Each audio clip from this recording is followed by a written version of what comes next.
출신의 은행원이었던 아버지와 네덜란드 귀족 출신의 어머니 사이에서 태어난 여자아이가 있었습니다. 그런데 참으로 아이러니하게도 영국 출신이었던 아버지는 나치의 추종자가 되어서 집을 나가버립니다. 그러다 보니 가장이 하루아침에 사라지다 보니까 가세가 기울어지게 되고 너무너무 그 가정이 힘들어져서 먹을 것이 없어서 그 여자아이는 쓰레기통을 뒤지며 썩은 감자를 또한 먹고, 우리가 예전에 그 산에 먹을 게 없을 때 산에 올라가서 나무 뿌리 캤던 것처럼 튤립 뿌리를 캐가지고 먹었다는 것입니다. 그나마 먹을 것이 없어서 눈물을 흘리고 죽음을 부둥켜 껴안고 죽음을 기다리는 그때에 네덜란드 병사 한 명이 그 여자아이에게 초콜릿 바를 하나 주었고, 그거 먹고 다시 연명하여 살 수가 있었다는 것입니다. 그 이후에 어떤 봉사단체와 연결이 되어가지고요, 그 봉사단체가 이 여자아이를 그렇게 2차 세계대전 가운데 계속해서 도와주었고, 그런 여러 위기를 넘어서 이 여자아이가 나중에는요 공부를 하고 유명한 배우가 되었다는 것입니다. 배우가 되어서도 세계적으로 유명세를 얻고 성공한 가운데 자신을 도와주었던 봉사단체에 가가지고 계속해서 도와주는 거예요. 또 심지어 자신이 시간을 내가지고 아프리카로, 아시아로, 제3세계로 힘들고 어려운 지역으로 가서 손수 계속 봉사하다가 생을 마치게 되는 거죠. 그래서 어떤 사람이 왜 당신은 여전히 이렇게 봉사단체에서 활동을 하냐고 물었을 때에 이 단체의 도움으로 지금의 제가 있을 수 있었습니다. 죽을 뻔한 저를 도왔던 이 단체에서 저와 같은 저보다 더 힘든 사람들을 찾아 돕는 것이 당연히 제가 해야 할 일입니다 라고 말했다는 것입니다. 그 배우가 누굴까요? 바로 오드리 헵번의 이야기입니다. 인간은 홀로 설 수 없는 존재입니다. 나의 능력으로 내가 너무너무 똑똑해서 내가 집안의 배경이 좋아서 여기까지 내가 성공할 수 있었다. 거짓말입니다. 자신의 능력으로 된 것이 하나도 없습니다. 여러 위기 가운데 누군가의 도움의 손이 있었기 때문에 여기에 설 수 있었던 것입니다. 무엇보다도 하나님의 백성들은, 그리스도인들은요, 하나님의 도움의 손을 의지하여 우리가 여기까지 서 있는 줄 믿으시기 바랍니다. 하나님의 도움의 손이 있었기 때문에 오늘 우리가 호흡하고요, 감사하고 찬양하고 예배 드릴 수가 있는 것입니다. 제가 나온 신학교가 장로의 신학대학교인데 아차산 중턱에 있습니다.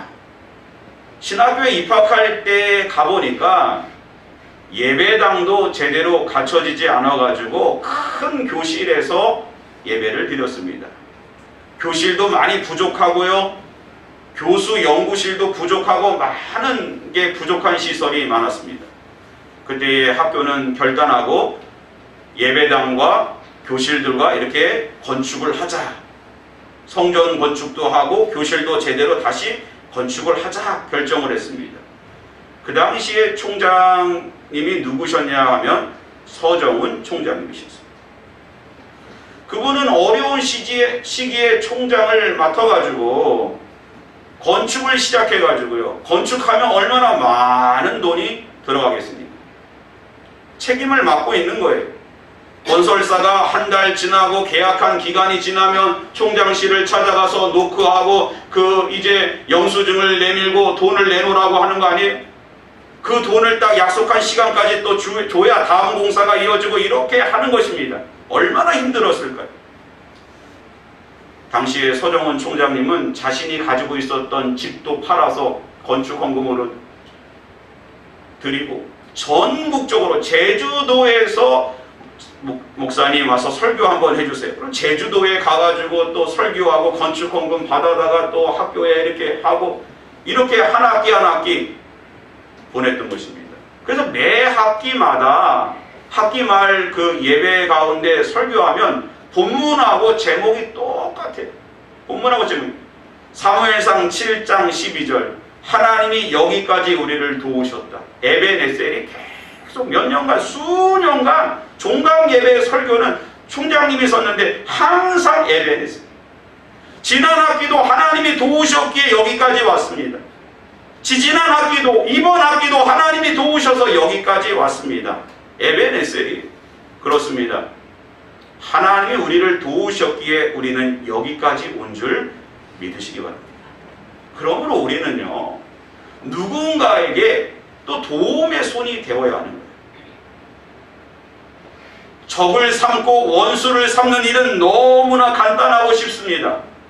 그러나 하나님의 사랑이 우리 가운데 부어지는 이유는 우리는 누군가의 도움의 손이 되어라는 것입니다.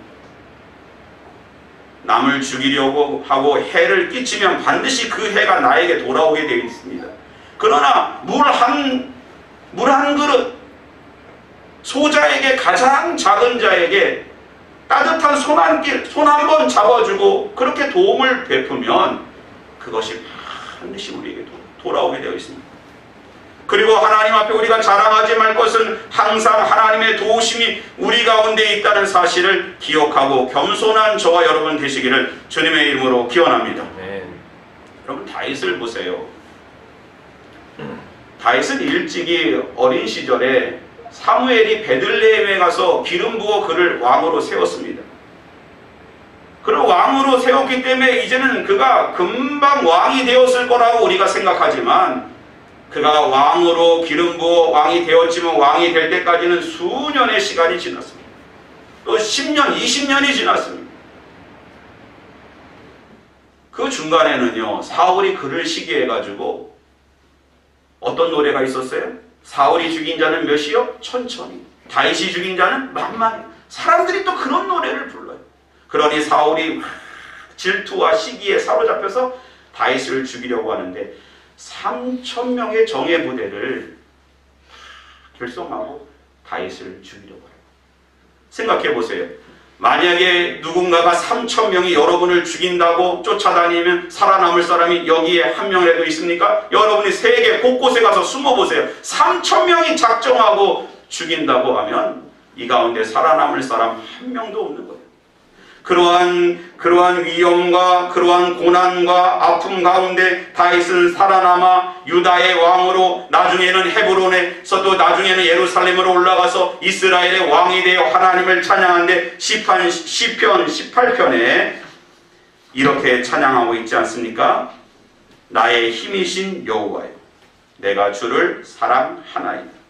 여호와는 나의 반석이시오, 나의 요새시오, 나를 건지시는 이시오, 나의 하나님이시오, 내가 그 안에 피할 나의 바위시오, 나의 방패시오, 나의 구원의 뿌리시오, 나의 산성이시로다. 할렐루야. 다윗은 수많은 적들의 위협 가운데 살아남아서 여기까지 하나님의 도움의 손이 아니면 도저히 내가 살 수 없음을 하나님께 고백하고 있는 것입니다. 이 찬양이 오늘 우리들의 찬양이 되기를 주님의 이름으로 기원합니다. 아멘. 오늘 본문에 사무엘상 7장과 지난주 본문 사무엘상 4장의 본문과 상당히 유사합니다. 비슷합니다. 무슨 얘기일까요? 바로 이스라엘과 블레셋과의 전쟁입니다. 지난주에 블레셋은 어디에 진을 쳤습니까? 기억하세요? 모르십니까? 아벡이라는 곳에 진을 쳤어요. 이스라엘은 어디에 진을 쳤습니까? 에벤에셀이라고 하는 곳에 진을 쳤고 샤론 평야에서 전쟁을 치릅니다. 당연히 이스라엘은 자신들이 승리할 거라고, 하나님이 우리 가운데 있으니 우리가 승리할 거라고 샤론 평야에 가서 전쟁을 치렀는데 몇 명이 죽었어요? 4,000명이나 죽었습니다. 이야, 큰일 났다. 이러다가 우리가 끝나겠다. 이스라엘 장로들이 모여서 회의한 끝에 무엇을 가지고 오면 승리할 것이다? 실로에 있었던 언약궤를 가지고 오자. 언약궤를 가지고 와서 전쟁을 치렀는데 어떻게 됐습니까? 3만 명이 죽고요. 언약궤는 빼앗기고 홈니와 비느하스는 그 자리에서 죽게 되는 것입니다. 이스라엘에게 문제는 무엇이었을까요? 언약궤만 오면 승리하겠다. 이러한 기계적인 신앙을 하나님께서 경고하고 있는 거예요. 오늘 우리는 우리가 무엇인가를 인풋하면 하나님은 아웃풋을 줄 것이다. 이런 것이 아니고 하나님의 자유하신 초월하신 하나님, 살아계신 하나님이 오늘 우리 가운데 오셔서 우리의 마음을 움직이시고 우리에게 은혜 주시고 그 살아계신 하나님을 인격적으로 의지하고 나아갈 때 하나님의 진정한 은혜가 우리 가운데 꽃피게 되고 넘치게 될 줄 믿습니다. 아멘. 기계적이고 외식적이고 형식적인 신앙 하나님이 너무너무 싫어하십니다. 오늘 우리는 살아계신 하나님 앞에 서 있는 것입니다. 언약궤가 아니라 언약을 붙잡고 나아가야 되는 것입니다. 지난주의 상황과 마찬가지로 오늘도 이스라엘과 또한 블레셋이 전쟁을 치르는데 20년의 언약궤를 빼앗기고 언약궤가 돌아오고 다시 사무엘이 영도자로 세워지는 20년의 시간이 지났습니다. 이스라엘 백성들이 어디에 다 모여 있습니까? 미스바 광장에, 미스바 망대에, 전망대에 다 모였습니다. 미스바라고 하는 상중턱의 고원지대에 이스라엘 12지파가 다 모여서 물을 길어 붓고 씻고 하나님 앞에 회개하며 기도하며 나아갑니다. 그 소식을 누가 들었어요? 블레셋이 듣고 블레셋 5방백이 다 힘을 모아 쳐들어오는 것입니다. 이스라엘도 12지파지만 블레셋도 5부족이 연합을 이룬 거예요. 아스돗이 있고요, 또 가사가 있고요, 아스글론이 있고요, 가드가 있고요, 에그론이라고 하는 5부족이 이제는 이스라엘을 치러 올라온 것입니다. 그런데 사무엘상 4장과 오늘 본문 7장의 차이점이 있어요. 상황이 완전히 반대입니다. 사무엘상 4장에서 언약궤가 이스라엘 진영 가운데 들어왔을 때 이스라엘 사람들이 소리쳤고 땅이 울린지라 그러므로 블레셋 사람들이 두려워했다라고 되어 있습니다. 그들이 두려워하여 저 이스라엘 진영 가운데 있는 신이 누구냐? 애굽의 신들을 멸하시고 광야 40년의 여정 가운데 이스라엘을 구원하신 분이 아니냐? 저 하나님의 그들 가운데 있으니 오늘 우리는 정말 오히려 두렵고 떨림이 아니고 강하고 담대하게 싸워서 히브리인의 종이 되는 것을 면하자. 그들은 온 힘을 다해서 두렵고 떨림 가운데 전쟁을 치렀고 그때는 누가 이겼습니까? 블레셋이 승리했습니다. 근데 오늘 본문을 보면 이스라엘 사람들이 미스바에 다 모였는데 블레셋의 방백들이 전력을 다 동원해서 이스라엘을 치러 올라올 때에 미스바라고 하는 고원지대에 더 이상 도망갈 곳이 없고 그 아래를 포위하고 쳐들어올 때 얼마나 두려웠겠어요. 야, 우리는 도망갈 곳도 없다. 오늘 여기서 죽는다. 오히려 블레셋이 두려워한 것이 아니고 누가요? 이스라엘이 두려워했습니다. 그러나 전쟁의 결과는요. 블레셋이 승리했습니까? 이스라엘이 큰 승리했고 블레셋이 더 이상 이스라엘 진영으로 넘어오지 못할 정도의 큰 승리를 주신 것입니다. 자 보세요. 사무엘상 4장에는 블레셋이 두려워했는데 블레셋이 승리했고요. 오늘 본문에서는 이스라엘이 두려워했는데 이스라엘이 승리했습니다. 무슨 뜻이에요? 전쟁의 승리는 하나님께 있습니다. 할렐루야. 두렵고 떨린 가운데 하나님을 의지하고 우리의 능력이 아니라 우리 자신의 교만이 아니라 하나님을 붙잡고 도움의 손을 의지할 때 하나님이 우리에게 승리를 주실 줄 믿습니다. 본문 12절 말씀 같이 한번 읽어보겠습니다. 시작. 사무엘이 돌을 취하여 미스바와 센 사이에 세워 이르되 여호와께서 여기까지 우리를 도우셨다 하고 그 이름을 에벤에셀이라 하니라. 자, 본문을 보면 좀 이상한 부분이 있어요. 지난주 사무엘상 4장에서 에벤에셀은 아벡 건너편에 있습니다. 여기 오늘 본문에 있는 하나님이 승리를 주신 에벤에셀은 미스바와 센 사이에 있습니다. 그리고 우리가 이스라엘에서 가서 보면은 그 지역이 다른 것을 분명하게 알 수가 있는 것입니다. 에베네셀은 도움의 돌이라고 하는 뜻을 갖고 있는데 사무엘상 4장에도 도움의 돌이 있었지만 그들을 하나님의 도움을 의지하지 않았기에 멸망한 것입니다. 그러나 오늘 도움의 돌은 철저하게 두려고 떨린 가운데 회개하고 하나님의 도움을 의지할 때 하나님이 우레를 발하여 블레셋을 치고 이스라엘에게 승리를 주셨던 것입니다. 오늘 우리 가운데 진정한 에베네셀이 에베네셀 되는 은혜가 있기를 주님의 이름으로 기원합니다. 네. 그럼 어떻게 하면 참된 에베네셀이 우리 가운데 있을 수 있을까요? 3절 말씀 같이 한번 읽어봅니다. 시작.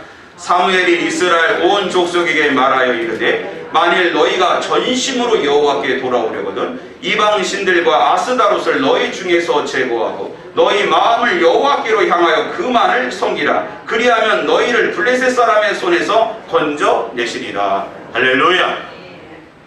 너희 마음에서 하나님을 전심으로 섬기려면 바알과 아세라를 다 제거하고 하나님만 바라보라는 것입니다.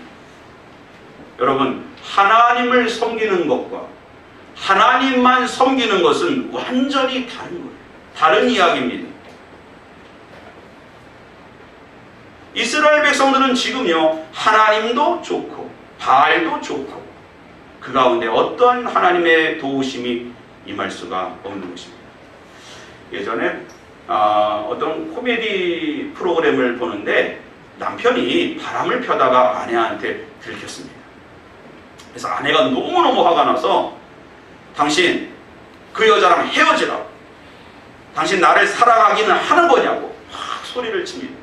그때 그 남편이 이야기합니다. 난 당신을 너무너무 사랑해요.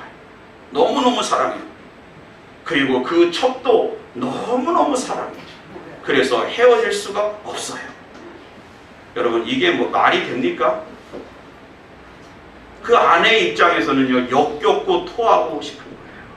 하나님의 마음이 그와 똑같습니다. 이스라엘이 하나님 사랑해요, 하나님께 제사해요, 하나님만 바라봐요 라고 말하지만 또 바알에게 가서 바알 사랑해요, 바알이 최고예요, 이 농사를 바알이 주관해 주십니다, 하나님도 좋아요, 부처님도 좋아요. 왜 연초가 되면 교인들이 그렇게 토종 비결을 보는지 모르겠어요. 왜 그렇게 포춘 쿠키를 드시면서 왜 그렇게 코인을 넣고 올해의 운세를 보고 장로님들 가운데서도 오늘의 운세를 신문을 펼치고 보시는 분들이 왜 그렇게 많은지 모르겠어요. 여러분, 그런 가운데 하나님의 도움의 손을 의지할 수가 없는 것입니다. 하나님도 섬기고 바알도 섬기는 것 하나님이 원치 않습니다.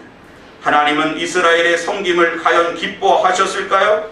바람피는 남편의 사랑을 아내가 기뻐할까요? 사랑이 아니라 증오했을 것입니다. 사무엘은 하나님의 음성을 듣고 그분의 언약 가운데 거하며 하나님의 마음을 정확히 읽어내고 너희 안에 바알과 아세라를 제거하고 전심으로 하나님을 따르라고 선포하고 있는 것입니다. 이스라엘 백성이 새해 그들에게 첫 달은 아비벌이 아닙니까? 아비벌 14일에 유월절과 무교절이 시작되는데 13일 저녁이 되면 등불을 환하게 켜고 온 집안에 있는 누룩을 다 제거하고 무교절을 지키게 되어 있습니다. 모든 누룩을 다 제거하는 것입니다.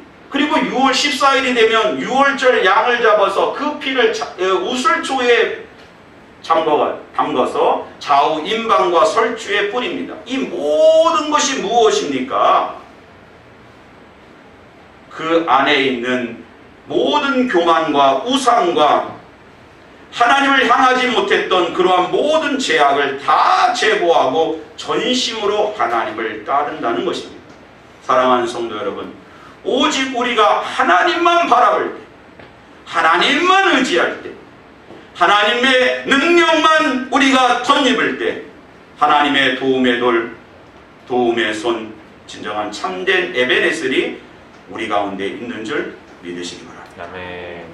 두 번째는요, 5절 말씀 같이 한번 읽어보겠습니다. 시작.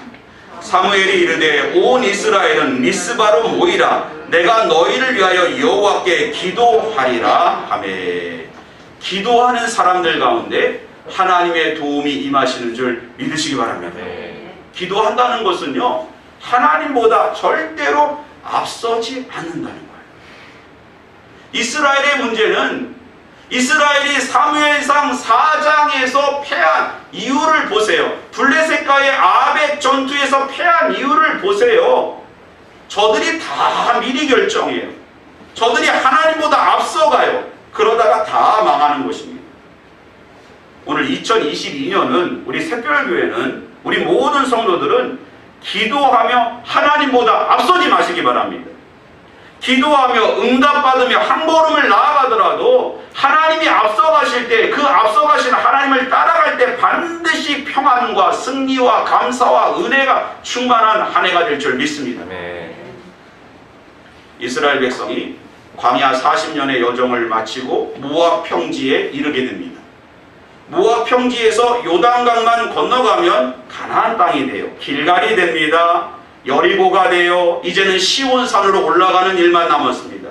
그런데 가서 보니까 요단강이요, 폭이 30m가 되는 거예요. 오늘날에는 요단강이 그렇게 폭이 넓지 않습니다. 그런데 당시에는 가보니까 요단강이 폭이 30m고 이스라엘 백성들이 요단강을 건너는 그 시기가 보리수확기였어요. 그러니까 3월이나 4월 봄이었는데, 봄에는 저 북쪽, 갈릴리 북쪽에 있는 헐몬산에 눈이 있지 않습니까? 그 눈이 다 녹아내려가지고 갈릴리가 넘치고 갈릴리 바다에 물이 가득 차고 그 바다의 물이 요단강으로 흘러가는데 폭이 50m로 늘어나는 거예요. 광야 40년 동안 평생 강을 한 번도 보지 못했던 이스라엘에게 요단강은 바다와 같았던 거예요. 그때 그들이 하나님의 말씀을 의지하여 언약궤를 맨 제사장들이 먼저 요단강에 들어서는 순간 모든 요단강의 물이 아담 성읍에서, 아담의 성읍 변방에서 그 물이 벽을 이루어 하나도 흘러내리지 않아서 요단강을 갖다가 육지처럼 그냥 맨 땅을 무사히 건너갈 수 있었던 거죠. 오늘도 마찬가지. 우리가 건널 수 없는 그런 수많은 위기와 우리가 바라볼 수 없는 그런 하나님의 주시는 비전, 우리의 힘으로는 건널 수 없지만 기도하며 하나님이 앞서갈 때, 하나님의 한 발짝 앞서갈 때 우리는 그곳까지 나아가 승리하게 될 줄 믿습니다. 마가복음 9장 14절 이후를 보면요, 제자들이 사람들과 변론을 하고 있습니다. 제자는 누구입니까? 제자는, 예수님의 제자는 복음을 선포하는 사람. 우리가 꼭 기억해야 될 것은 복음은 변론하는 것이 아니고 선포하는 것입니다. 우리는 가가지고 예수를 가지고 논쟁하는 사람들이 아니라 예수를 선포하는 거예요. 예수를 믿으라. 예수를 구원주로 고백해라. 선포하는 거예요. 근데 제자들이 사람들과 변론하고 있는데 왜 변론하고 있나 가서 보니까 어떤 귀신 들린 아이를 데리고 온 아버지가 있었는데 그 아버지가 제자들에게 그 아이를 고쳐달라고 했더니 아무것도 하지 못한 거예요. 그러니까 변론이 된 것입니다. 그러면서 그 아버지가 예수님에게 고백합니다. 제 아들이 말 못하게 하는 귀신에게 들렸는데 귀신이 어디서든지 그를 잡으면 거꾸러져 거품을 흘리며 이를 갈며 그리고 파리해집니다. 제가 선생님의 제자들에게 내쫓아 달라고 부탁을 드렸지만 그들은 능히 하지 못했습니다. 그때 예수님이 제자들에게 말합니다. 믿음이 없는 세대요, 내가 얼마나 너희와 함께 있으며 얼마나 너희에게 참으리요, 그를 내게로 데려오라 하시며 아이를 고쳐주셨습니다. 제자들이 조용히 집으로 돌아갔을 때 어떻게 이런 일이 가능했습니까? 어떻게 주님은 귀신을 쫓아낼 수 있었고 우리는 쫓아내지 못했습니까? 그때 예수님 말씀하시죠. 기도 외에는 다른 것으로 이런 종류가 나갈 수 없다. 그렇습니다. 지금도 마찬가지예요. 우리의 능력으로 나아가는 것이 아닙니다. 하나님의 도우심이 있어야 되는 것입니다. 기도함으로 하나님보다 앞서지 않을 때에 기도하는 가운데 아말렉을 하나님 물리쳐 주시고, 기도하는 가운데 우레로 블레셋을 물리쳐 주시고, 기도하는 가운데 2022년 우리 안에 있는 모든 장애물을 하나님께서 우레로 쳐서 멸하실 줄 믿습니다. 에베네셀은 도움의 돌은 진정 기도할 때에 도움의 돌이 되는 것입니다. 그렇습니다. 에베네셀이 진정 에베네셀이 되기 위하여 우리들은 하나님만 섬기며 우리 안에 있는 모든 우상을 제거해야 됩니다. 회개하며 자기 중심적인 삶의 방향을 버리고 하나님을 바라봐야 되는 것입니다. 그리고 하나님보다 앞서지 아니할 때에 에베네셀이 진정 에베네셀 되는 놀라운 역사가 임하는 것입니다. 에베네셀은 무엇입니까? 사무엘상 7장 12절을 다시 한번 주목해 보십시오. 사무엘이 돌을 취하여 미스바와 센 사이에 세워 이르되 여호와께서 여기까지 우리를 도우셨다. 여호와께서 여기까지 우리를 도우셨다. 여기까지라고 하는 여기는 무엇을 말하는 것입니까? 시간과 공간을 다 포함하는 거예요.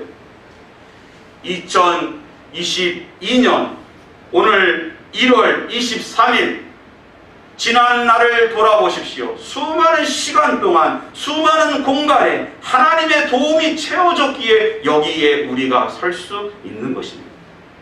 그러므로 여기까지 도우신 하나님을 진정 믿음으로 고백할 때 미래가 있는 거예요. 하나님의 도우심이 계속 이어지는 거예요.